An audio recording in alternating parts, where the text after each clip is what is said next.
voice of women in sport. This is Season 3, Episode 12 of The Horse Show on Wisp Sports Radio.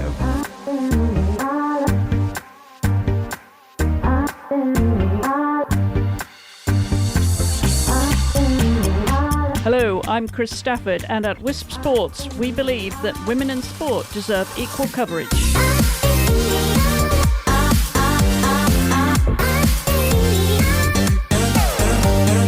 As we continue our lead up to the FEI World Equestrian Games, which will be held in Tryon, North Carolina from September the 11th to the 23rd, we profile another rider who is in contention to represent their country. And my guest today is Canadian show jumper Erynn Ballard from Toronto, Ontario, who would be making her championship debut. Erynn is no stranger to international success, having come up through the junior and young rider ranks, including collecting a gold, silver and bronze medal at the North American Junior and Young Rider Championships between 1996 and 2000. During that period, she also won the prestigious Maclay Medal Final and established herself as a hunter-jumper rider as well as a show jumper. She made her Nations Cup team debut in 2006 at Spruce Meadows, where Canada won the event for the first time. Since then, she's produced a strong stable of international horses and currently has 12 at FEI level.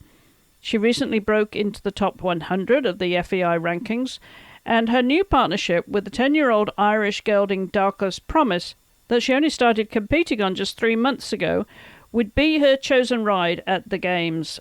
Erynn has her own stable of horses she produces at the family farm of her parents, Sandi and David Ballard, as well as riding for dealer Ilan Ferder. So Erynn spends most of her time on the road, and I managed to catch up with her on her way to a show just this past weekend. Erynn, hi. Thank you for taking the time to come on the programme. Oh, thank you very much. Well, it has been an extraordinary year. Obviously, you are hoping to get the call for the World Equestrian Games, which would be the icing on the cake for you, wouldn't it? Your first championships.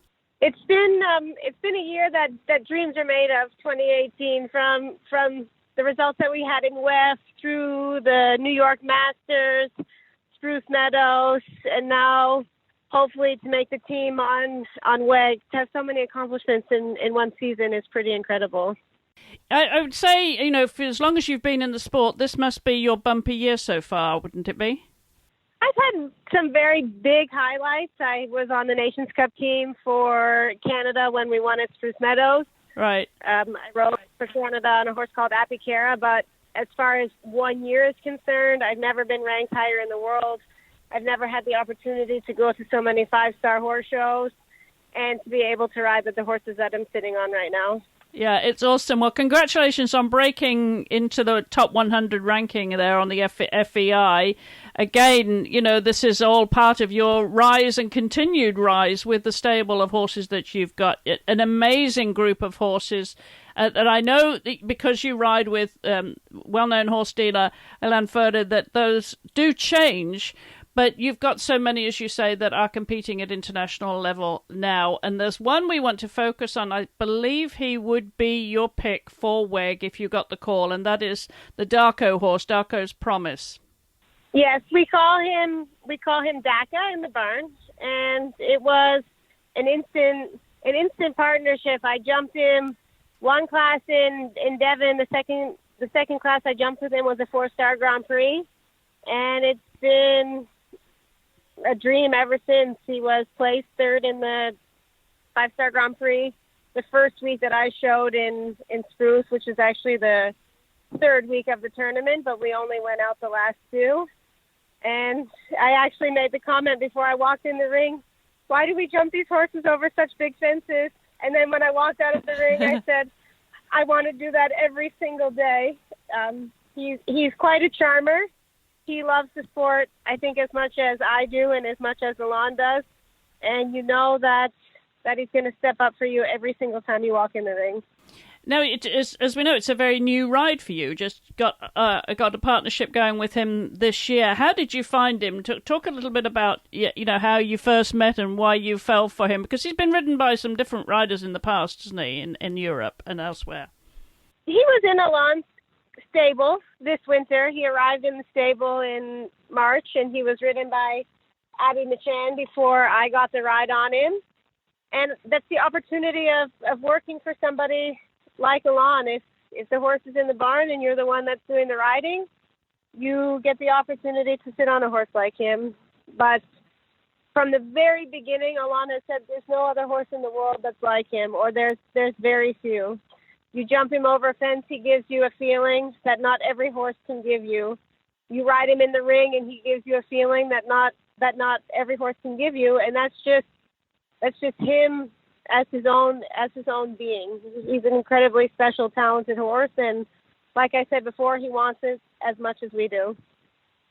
Well, he's now 10 years old, so he's coming to his peak. Do you think this is the one horse that you would pick of all the horses that you've got in your barn right now? Then, Erynn, why him? Because you've had good results on your other horses too.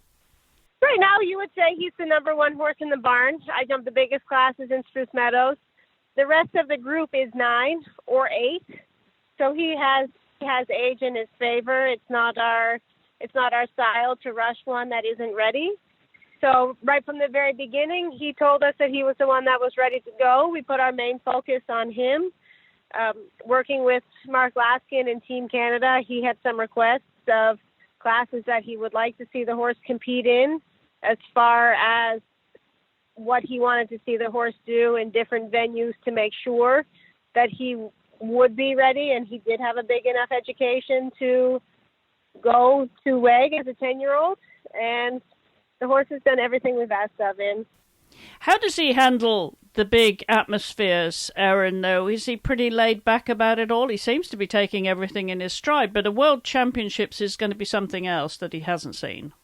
I don't think unless you've had a horse that's competed at a championships, you can predict how they're going to be, because it is so different. But he jumped in Devon under full house. The atmosphere there is fantastic and huge, and it's under the lights and people are cheering. He jumped in Spruce Meadows in the big ring with the big crowd.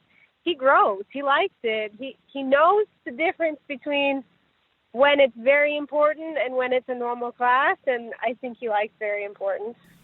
And how about you? How do you handle the big events? Because, as we said, this is the big one. This is your first championship team. Of course, you've got tons of experience. I know you came through Young Riders and picked up a few medals along the way, as we know. But so you've done the rounds, but moving up to this level, there's something different about a World Games or an Olympic Games, isn't there, Erynn? I mean, what will that mean to you, and how will you think, handle it in terms of the pressure that's put on a team? I mean, I guess I can tell you once we make it and once it's all over. I don't really know, but I have been known to be quite good under pressure. Of course, we don't have trials. Everything is observation. So every time I went in the ring between Devon, Upperville, Spruce Meadows, last week in Chicago, you were being judged. You were being watched. You couldn't make a mistake. You couldn't falter, because everything is out on the table every single time you walk in the ring. When we jumped the Nations Cup in Spruce Meadows, there was a newspaper article that Ian Miller referred to me as having ice water running through my veins. So whether it was because of the equitation or because of Young Riders, or just if it's who I am, some people can handle pressure and they understand it, and some people can't. I can tell you that I'm going to be nervous walking in that ring, but every athlete has to manage their nerves, and hopefully I can handle it at that level as well. What do you do before a competition or before a big class, Erynn? Do you just switch off and go into your own little bubble? How do you handle that? A championships or a horse show where I have few horses at is very different for me, because I do go to horse shows with so many horses and I ride in so many classes and I have so much practice, and I think that the more you get in the ring, the more relaxed you are, the more comfortable you are. This year I've gone to different places. I went to Thermal to jump in the million and I only had one horse, so that was a test for me as well, because I didn't get in the ring as many times as I'm used to.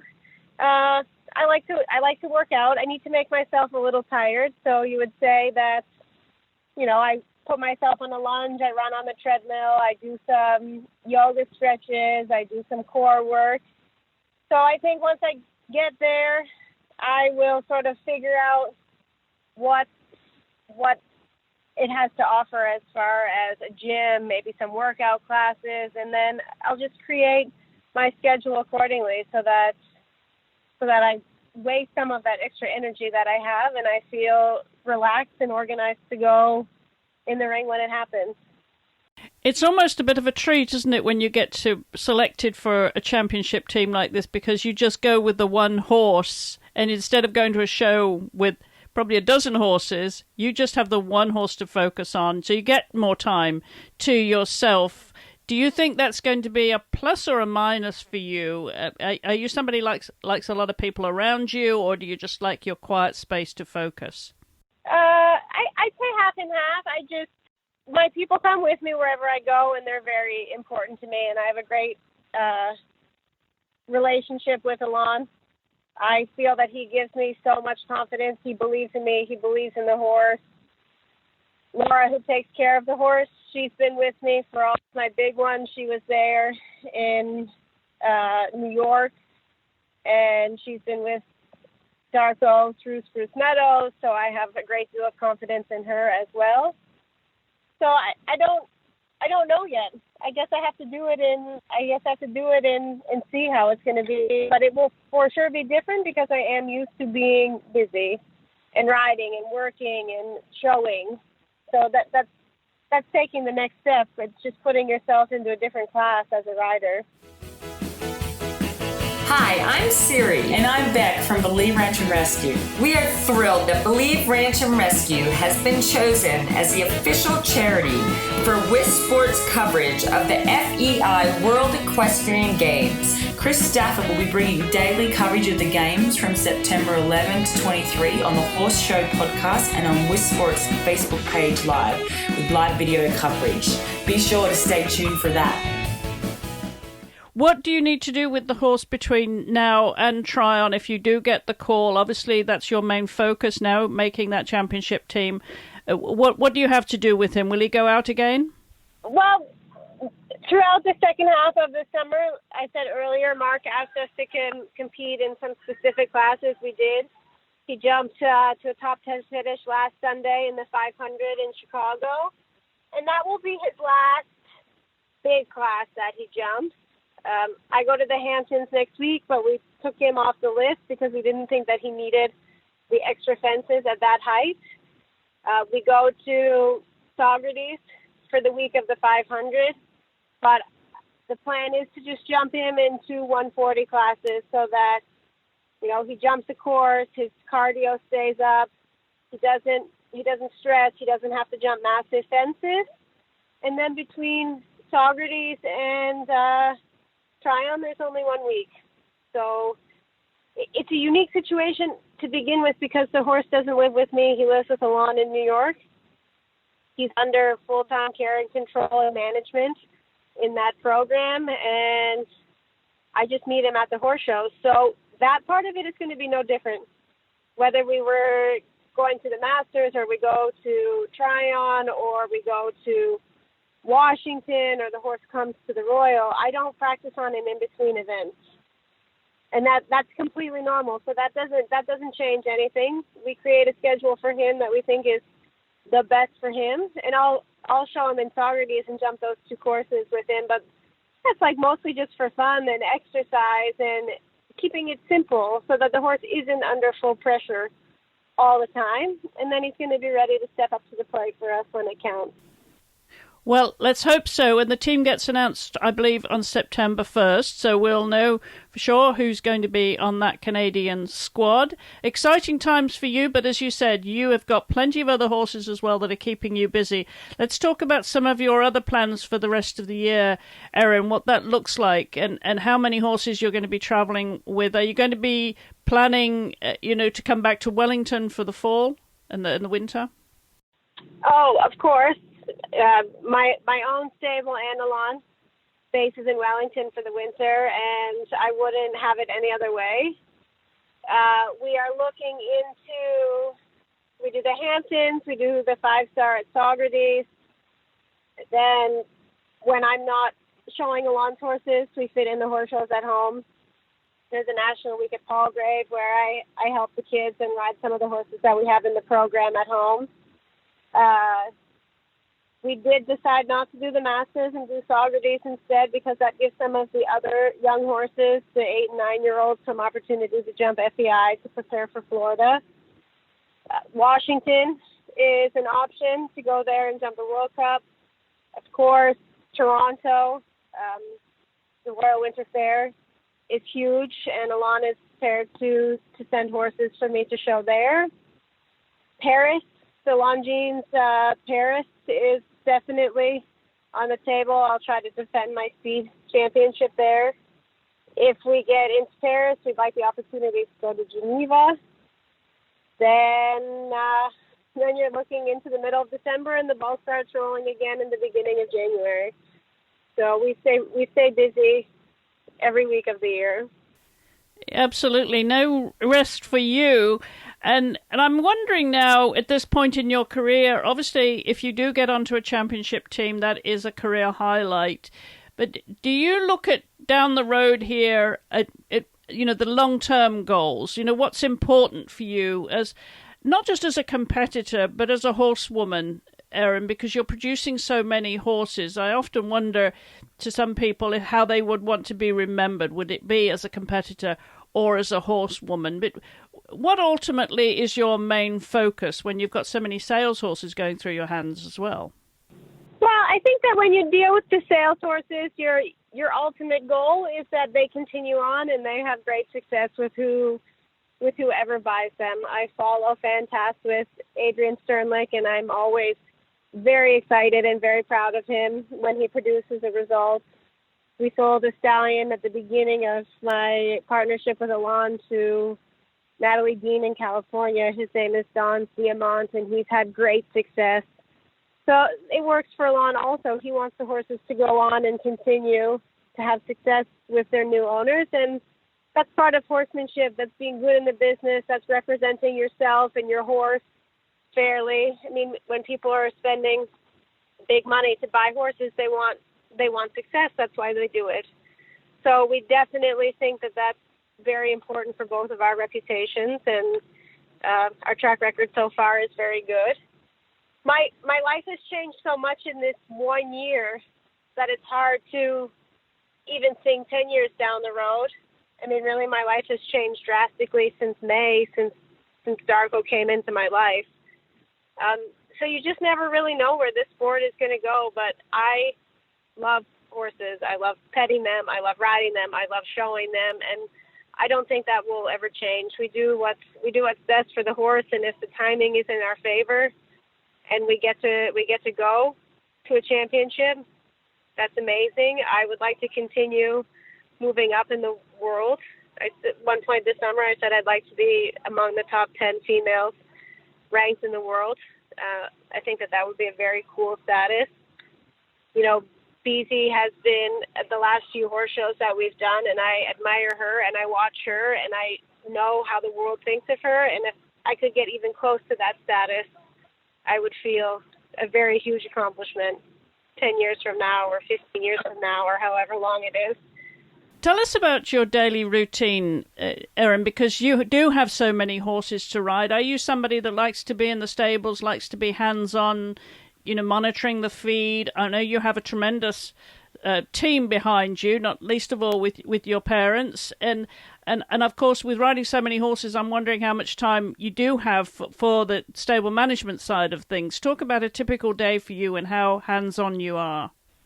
I'm in the barn every day, whether it's here or at the horse show or in New York or wherever I happen to be. Typically Mondays are traveling days, flying or driving from one place to the next. But I'm pretty on top of it. I'm pretty on top of the work that the vet does with the horses, their feeding. The girls that take care of the horses, they have a bigger education in it, but it's important to me that the horses look good, that their weight is good, that we're feeding good enough hay, that their fitness is good. if push came to shove and everybody walked out, I could clean a stall, I could feed the horses, I could work the horses. I think that we have great farriers, but I'm on top of new and different things. They need a different type of shoe.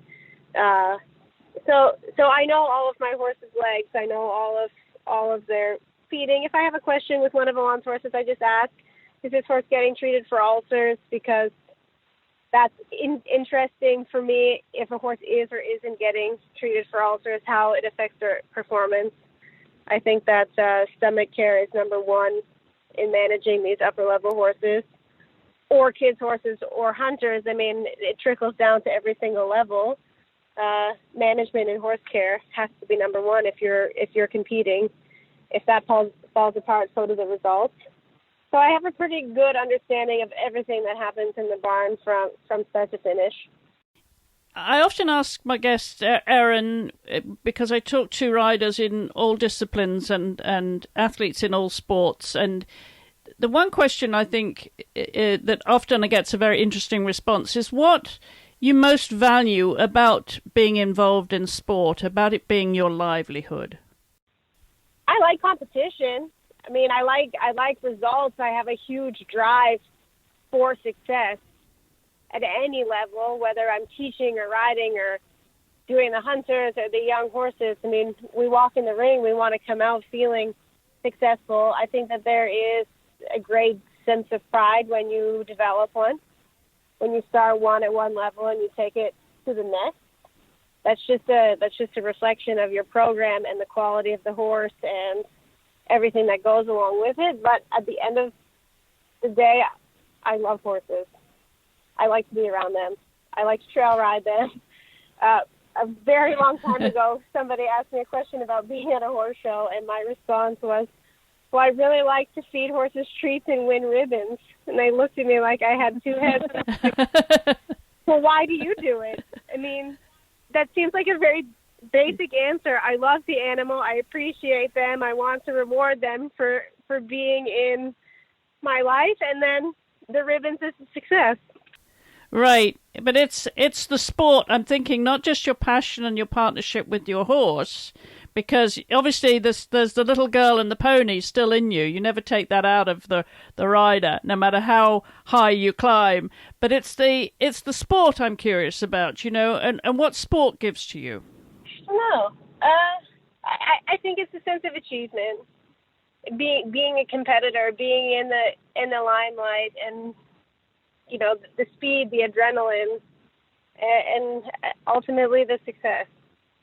And of course, confidence breeds success. Does that make you more ambitious? Do you find, as you've got more successful, you have become more ambitious, more hungry for success? For sure. It makes you faster. It makes you turn a little tighter. It makes you, at some point, nice double clear, nice double clear, nice double clear, and then you get a little taste of, I just won one. And then the next time you're like, you know what, I'm going to throw it all out on the table. If I knock one down, I'd rather knock one down trying to win than that nice double clear. But there's a time and a place for everything, but there is nothing that feels better than winning. I won a ranking class last week. There was only 5 clean, and there's nothing that feels better than that. Running to the last jump full speed, elbows flapping, thinking, I don't know if I'm making the right choice or not, but I'm so sorry. There's nothing I can do. And then you clear that last jump and you win the class, and you were like, oh my God, that just happened. That is so cool. Absolutely. Yeah, well, clearly there's nothing else for you in life but finding that finish line at speed, as you say, and hopefully it produces the ribbon you were looking for. So hopefully that will happen at the World Equestrian Games and that you do get the call.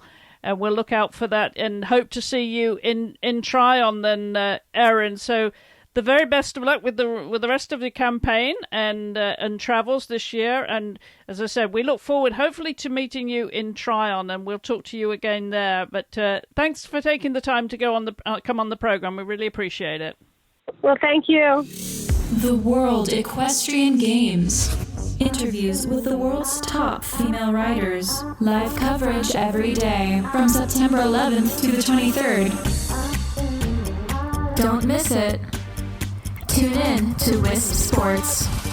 And I'll be there to bring live daily coverage to you here on the podcast and on Facebook Live. So do join us on the Facebook page and post any comments or questions. You can also record your questions or comments to us by using the VoiceBite app and using the hashtag WispSports. You can also go to the website voicebite.com. That's voice, B-Y-T-E. And again, if you use the VoiceBite app, please be sure to enter hashtag WispSports, and we could be playing your questions and comments on the show. And there'll be links in the show notes accompanying this episode to Tryon, to the World Equestrian Games, and also to Erynn's social media, so you can follow her.